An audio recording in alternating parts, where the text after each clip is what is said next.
let's go to the political analyst and professor at Global Futures at Curtin University now, Joe Syracuse, for his take on all of that. I was talking to you over the weekend about all this. Let's first, for our viewers, Joe, who do enjoy your takes of things, what did you think? Was Zelenskyy out of line? Was he ambushed? How did you respond to it? Zelenskyy was out of line, Pete.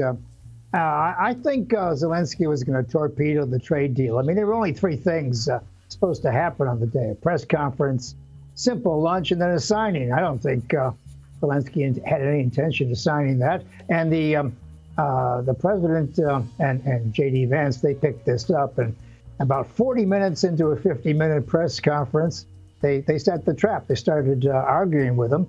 And then, of course, Zelenskyy let everybody know what he was there for, that he was there to rewrite the rules at the end. He said he wanted security before he wanted trade.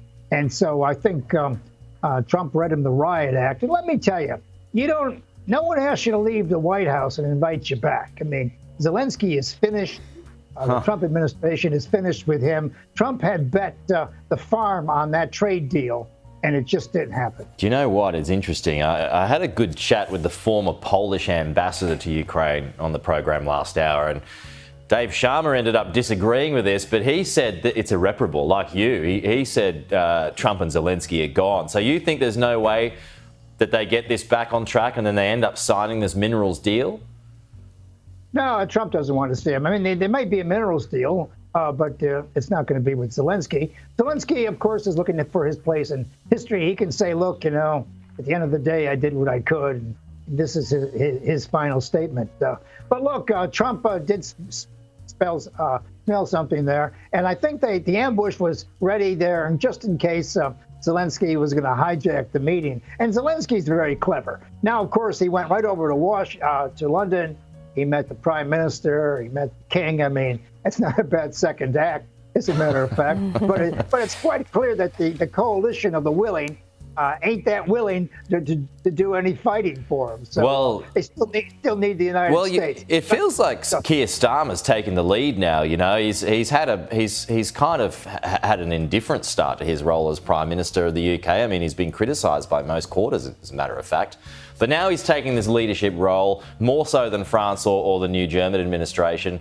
Do you think he can get things done? Because, I mean, he seemed to be using Donald Trump's talking points this morning, which will get him a long way.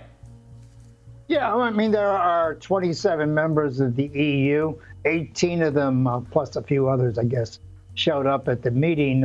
Look, I think the Britain or England is using the opportunity to reassert itself in Europe. Europeans have never forgiven England for leaving the EU. That Brexit thing left a very bad taste in their mouth. And so now I think he's trying to exert his influence. But at the end of the day, he knows, and so does Macron and everybody else there, that without American intelligence, satellite intelligence, and without American air defenses, and et cetera, Ukraine isn't going to last very long. So, they're doing the best they can.